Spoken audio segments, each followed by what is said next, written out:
कर्म करते हैं वह तीर्थों में जाने से नष्ट हो जाते हैं, और जो हम लोग तीर्थों में जाकर के पाप कर्म करते हैं, चाहे हमारे करोड़ों जन्म व्यतीत क्यों न हो जाए, उसका परिणाम जरूर मिलेगा। आप कहोगे कैसे? अगर विश्वास नहीं हो रहा है तो मैं आपको एक महाभारत की कथा सुनाता हूं। जब सारे कौरव मारे गए, युधिष्ठिर जी का राज्य तिलक हो गया, तभी से पांचों पांडवों ने धृतराष्ट्र गांधारी को माताजी पिताजी कहना प्रारंभ कर दिया। क्यों? कि इनको ऐसा नहीं लगे कि हमारे बच्चे मारे गए तो हमको कोई माता पिता कहने वाला नहीं है। माताजी पिताजी कहना प्रारंभ कर दिया। प्रातः काल होता है तो पांचों पांडव सबसे पहले धृतराष्ट्र गांधारी को प्रणाम करने के लिए जाते हैं।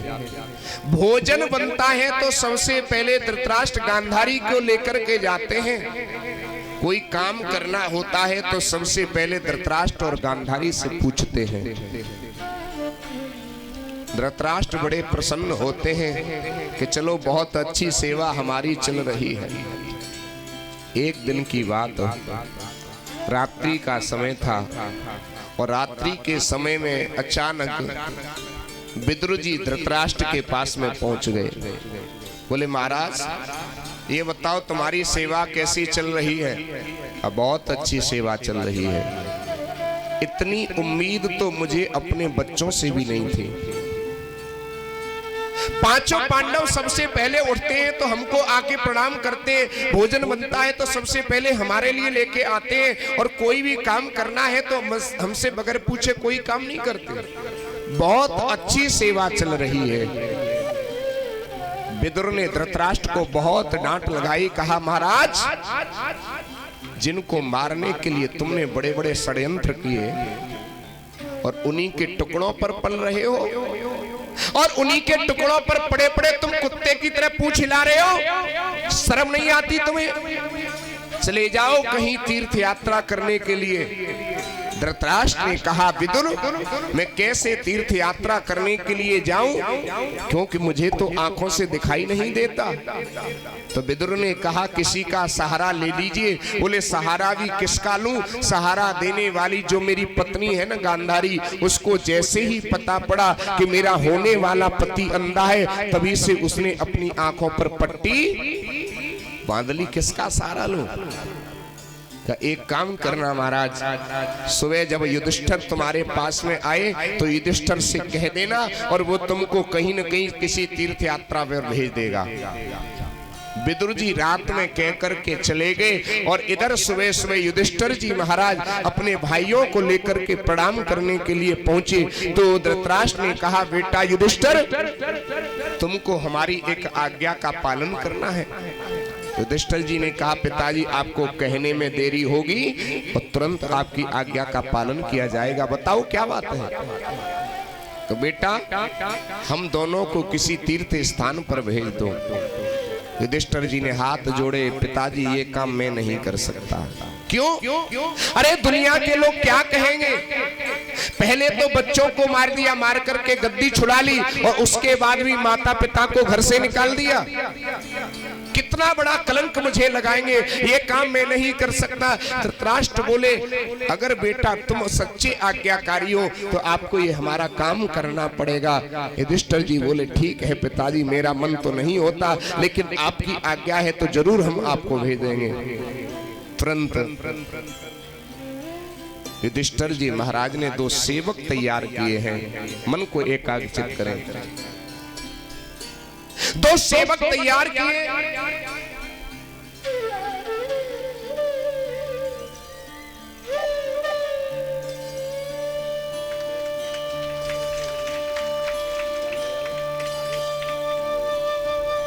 ये छोटा सा बालक भावेश, इसके लिए जोरदार तालियां। हमारे अनिल मास्टर जी का सुपुत्र, बहुत बहुत साधुवाद, बहुत बहुत आशीर्वाद, बहुत शुभकामनाएं आपके लिए।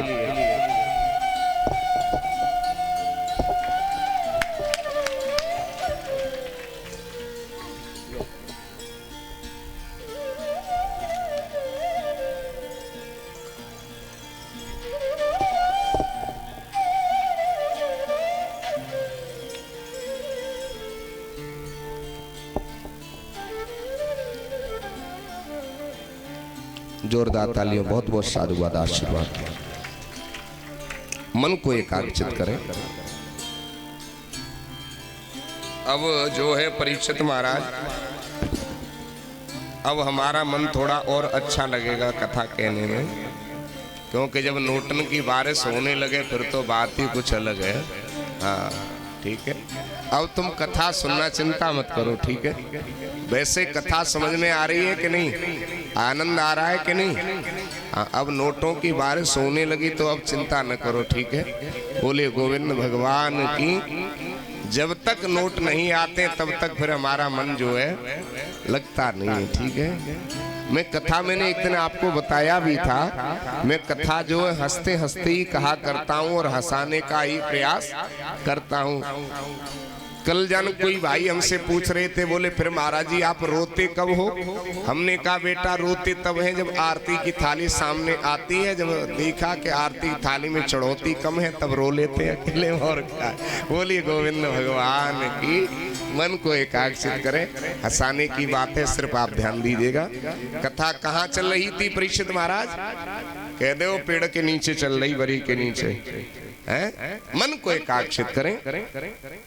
युधिष्ठिर जी महाराज ने दो सेवकों को तैयार किया और एक सेवक से कहा कि मेरे माता पिता को कोई तकलीफ नहीं होनी चाहिए, और एक सेवक से कहा कि तुमको समय समय पर आकर के बताना है कि हमारे माता पिता कहां पर रह रहे हैं। एक रथ में बैठाल करके धृतराष्ट्र गांधारी को तीर्थ यात्रा के लिए भेज दिया। कुछ समय के बाद एक सेवक लौट करके आया। युधिष्ठिर ने पूछा, ये बताओ आजकल हमारे माता पिता कहाँ निवास कर रहे हैं? कि वो प्रयागराज में निवास कर रहे हैं, चलो हम चलते हैं मिलने के लिए। और जैसे ही युधिष्ठिर जी महाराज चलने के लिए तैयार हुए, तुरंत सामने से कन्हैया प्रकट हो गए। बोलिए कन्हैया लाल की। भैया मैं भी तुम्हारे साथ चलूंगा। दोनों भाई चलकर के प्रयाग में पहुंचे हैं। सबसे पहले युधिष्ठिर जी ने गांधारी को प्रणाम किया, आशीर्वाद दिया। उसके बाद धृतराष्ट्र को प्रणाम किया, आशीर्वाद दिया। और जब कन्हैया की बारी आई, ध्यान देना भक्तों, जैसे ही कन्हैया ने गांधारी का चरण स्पर्श किया, गांधारी कहने लगी कौन? कि मैं तुम्हारा भतीजा द्वारकाधीश कृष्ण। पकड़ना चाहती थी लेकिन कन्हैया एकदम पीछे हट गए। उसके बाद युधिष्ठिर जी जैसे ही कन्हैया ने धृतराष्ट्र के चरण का स्पर्श किया, धृतराष्ट्र बोले कौन? कहा मेरा नाम है द्वारकाधीश कृष्ण। और जैसे ही कृष्ण का नाम सुना, नेत्र लाल हो गए, होठ फड़कने लगे और क्रोध में आकर के युधिष्ठिर से धृतराष्ट्र कहने लगे भगा भगा भगा भगा, इस हत्यारे को मेरे सामने से भगा। अगर ये कृष्ण बीच में नहीं होता तो आज मेरे 100 बेटे मारे नहीं जाते। अब आप लोग बताइए, अंधे के सामने से भागने में कोई देरी होगी क्या? बोलना बंद कर दो, उसे क्या दिखाई दे रहा है? कन्हैया एकदम चुप खड़े हो गए एक कोने में, और तुरंत भगवान ने दिव्य चक्षु धृतराष्ट्र को दे दिए और धीरे से युधिष्ठिर जी के कान में कहा, भैया इनसे पूछो, इन्होंने पूर्व जन्म में कोई न कोई गलत कर्म किए होंगे, उसका परिणाम इनको अब मिला हुआ है। युधिष्ठिर जी बोले पिताजी आपने पूर्व जन्म में कोई न कोई गलत कर्म किए होंगे। अपने पूर्व जन्मों को याद किए। धृतराष्ट्र ने जैसे ही पहला जन्म याद किया, धृतराष्ट्र कहते बेटा युधिष्ठिर मैंने एक जन्म तक कोई पाप कर्म नहीं किया, जो कुछ भी कराया इस कृष्ण ने ही कराया। कन्हैया ने इशारा किया और पूछो, यहाँ तक कि 10 जन्म याद कर डाले। युधिष्ठिर से कहते हैं धृतराष्ट्र बेटा युधिष्ठिर मैंने 10 जन्म तक कोई पाप कर्म नहीं किया। कन्हैया ने इशारा किया और पूछिए कथा कहां तक बढ़ाएं? 50 जन्म याद कर डाले। युधिष्ठिर से धृतराष्ट्र कहते हैं बेटा युधिष्ठिर मैंने 50 जन्म तक कोई पाप कर्म नहीं किया, जो कुछ भी कराया इस कृष्ण ने ही कराया। कन्हैया ने इशारा किया और पूछो, एक एक करके 100 जन्म याद कर डाले। और 100 जन्म जैसे ही याद किए, तुरंत ही धृतराष्ट्र कहने लगे बेटा युधिष्ठिर मैं सीना ठोक करके कहता हूं मैंने 100 जन्म तक कोई पाप कर्म नहीं किया, जो कुछ भी कराया इस कृष्ण ने ही कराया। कन्हैया ने इशारा किया और पूछिए। भक्तों जैसे ही 101 मां जन्म याद किया, आंखों से आंसू बहने लगे, कीचड़ बहने लगा, कंठ अवरुद्ध हो गया। जो धृतराष्ट्र थोड़ी देर पहले कह रहे थे भगा भगा, वही धृतराष्ट्र कह रहे बुला बुला बुला बुला उस कृष्ण को मेरे सामने बुला, इसमें कन्हैया का कोई भी दोष नहीं है। कन्हैया सामने आए, पैर पकड़ लिए। धृतराष्ट्र ने कहा कृष्ण मुझे क्षमा कर दो, तुम्हारा इसमें कोई भी दोष नहीं है। युधिष्ठिर जी बोले पिताजी अभी कह रहे थे भगा, अब बुला लिया, क्या बात है? धृतराष्ट्र अपने 101 जन्म की कथा बताने लगे। कहा बेटा युधिष्ठिर, मैं 100 जन्म पहले एक क्षत्रिय राजा था, तो मुझे उड़ने वाले पक्षियों का मांस बहुत प्रिय था। एक दिन मैं शिकार खेलने के लिए गया, मुझे कोई भी पक्षी नहीं मिला। मैंने अपने हलवाई सेवक से कहा मुझे बड़ी तेजी भूख लग रही है, जल्दी से कुछ व्यवस्था करो। और एक कहावत भी है भक्तों, नीदन देखे टूटी खाट, प्रेमन देखे जात कुजात, और भूखन देखे वासी वाट। भूख जब आदमी को लगती है तो वो सोचता है भले पत्थर मिल जाए, जल्दी से व्यवस्था करो, मुझे भूख लग रही है। सेवक कहने लगा महाराज अपने यहाँ भी तो एक हंस हंसनी का जोड़ा पल रहा है, उसके कई बच्चे हैं, उनमें से ले आऊं? कि बिल्कुल ले आओ। अब एक एक करके सेवक ला करके देता रहा। 99 बच्चों को खा लिया, लेकिन राजा की भूख नहीं मिटी। का और व्यवस्था करो। सेवक दोबारा से गया तो देखा हंस हंसनी ने एक बच्चे को और जन्म दिया था। सेवक ने कहा इस बच्चे को भी राजा ने मंगाया है। हंस हंसनी बोले कि जैसे 99 बच्चों को खा लिया, इसको भी खा ले, हमको कोई दुख नहीं है, लेकिन इसको थोड़ा सा बड़ा हो जाने दे, इसके पंख निकलने दे, अभी तो ये अबोध बच्चा है। सेवक ने आकर के राजा को बताया। राजा सिंहासन से उठा, हंस हंसनी पंखों के नीचे दबा करके बैठे थे। बहुत प्रार्थना हंस हंसनी ने की, महाराज थोड़ा सा बड़ा हो जाने दे, इसको पंख निकल आने दे, लेकिन राजा नहीं माना। राजा ने क्या किया, दिया थप्पड़। हंस हंसनी अलग गिर गए और उस बच्चे को पकड़ा, पकड़ करके गर्दन मरोड़ डाली और जिंदा ही उस बच्चे को खा लिया। हंस हंसनी के नेत्रों से अश्रु निकल पड़े। कहा महाराज जैसे आज 100 बेटे होने के बाद निपुते होकर के हम मर रहे हैं, एक दिन ऐसा आएगा तुम्हारे भी 100 पुत्र होंगे, और 100 पुत्र होने के बाद तुमको भी निपुता होकर के मरना पड़ेगा। तो कहने का मतलब भक्तों यही है, अवश्य में भोक्तव्यम। आज हमने अच्छा कर्म किया उसका भी फल मिलेगा, बुरा कर्म किया तो उसका भी फल मिलेगा। बोया पेड़ बबूल का तो आम कहां से है भाई? वृक्ष जिसका लगा करके आओगे उसी का तो आपको फल मिलेगा। तो पृथ्वी कहती है हे पृथु महाराज, अपनी प्रजा को आप कर्म का उपदेश करें, और जो व्यक्ति जैसा कर्म करता है उसको वैसा ही फल मिलता है। और तुलसीदास जी ने पहले रामचरितमानस में लिख दिया कि कर्म प्रधान विश्वर चिराखा, कर्म प्रधान विश्वर चिराखा, कर्म प्रधान ईश्वर चिराखा, कर्म प्रधान ईश्वर चिराखा, जो जस करे सो तस फल चाखा, जो जस करे सो तस फल चाखा। तुरंत पृथु महाराज ने 100 अश्वमेध यज्ञ करने का संकल्प ले लिया। और जैसे 99वां यज्ञ चल रहा था, इंद्र को डर लगा कहीं हमारी गद्दी न छिन जाए, यज्ञ का घोड़ा चुरा करके इंद्र भाग गया। तो पृथु महाराज ने 99 यज्ञ करके छोड़ दिए, लेकिन जैसे ही अंतिम आहुति डाली, तुरंत यज्ञ नारायण भगवान प्रकट हो गए। बोलिए नारायण भगवान की। का पृथु वरदान मांगो, मैं तुमसे बहुत प्रसन्न हूं। पृथु कहने लगे कि मैं आपसे कुछ नहीं मांगता। का क्यों नहीं मांगना चाहते? कि मांगता तो वह है जिसके पास कुछ होता नहीं है। मैं आपसे क्या मांगू? का कुछ न कुछ तो मांगना पड़ेगा, मैं आपसे बड़ा प्रसन्न हूँ। तो पृथु भगवान से कहते हैं अगर आप देना चाहते हो तो न कामये नाथ तदप्य हम कुछ न यत्र युष्मश्चरणाम मुजस्सवः महत्तमांतर हृदयान मुखच्यतो विदत्सु करणाम यतमे समेवरः। कि अगर आप देना चाहते हो तो न तो मुझे स्वर्ग चाहिए, न मुझे वैभव चाहिए, न मुझे ऐश्वर्य चाहिए, और न ही यहाँ तक कि मुझे मोक्ष चाहिए।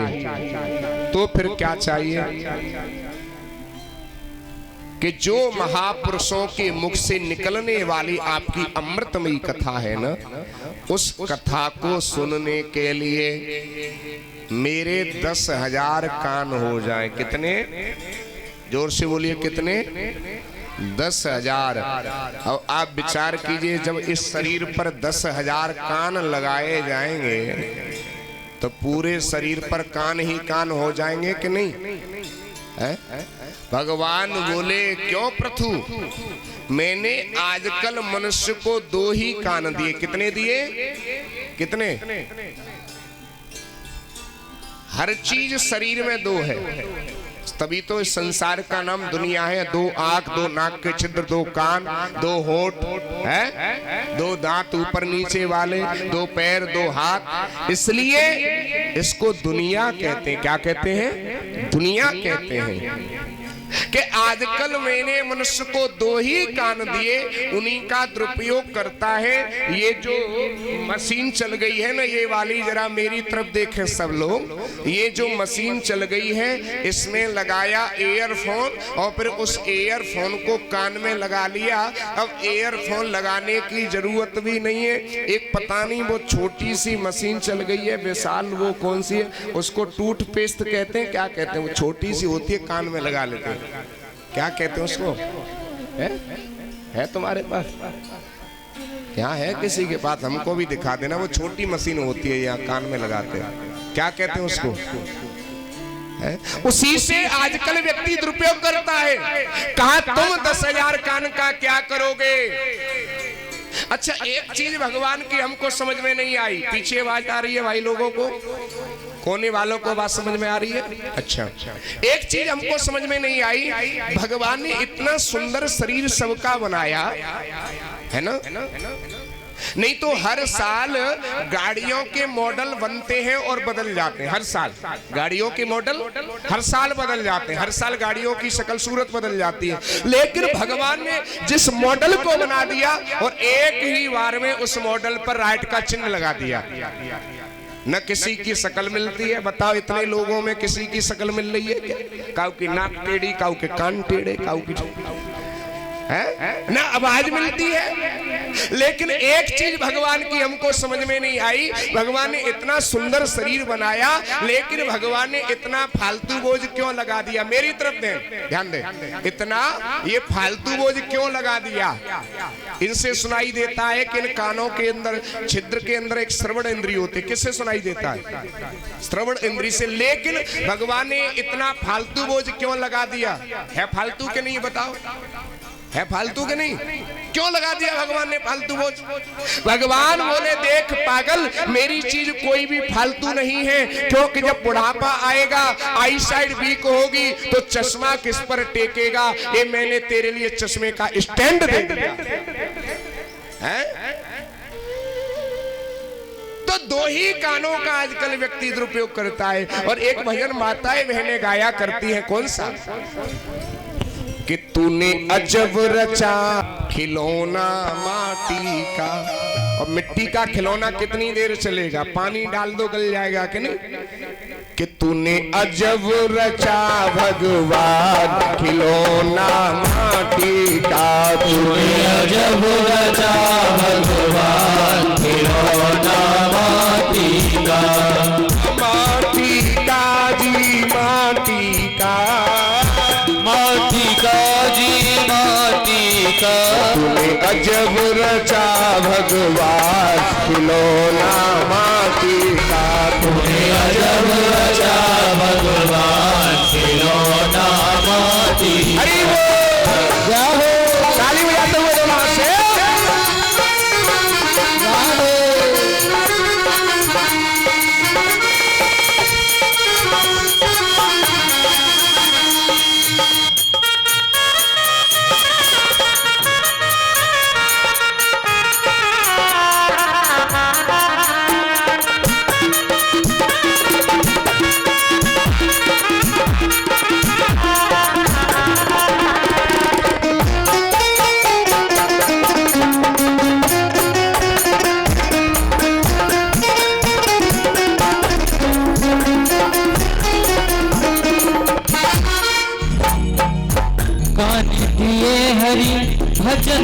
सुनन को, कान दिए हरि भजन सुनन को, कान दिए हरि भजन सुनन को, कान दिए हरि भजन सुनन को, उसे वो तूने मुख से करे गुणगान, खिलौना माटी का, तूने अजब रचा भगवान, खिलौना माटी का, माटी का रे माटी का, माटी का रे माटी का, अजब तूने अजब रचा भगवान, खिलौना माटी का, तूने अजब रचा भगवान, खिलौना माटी का। जय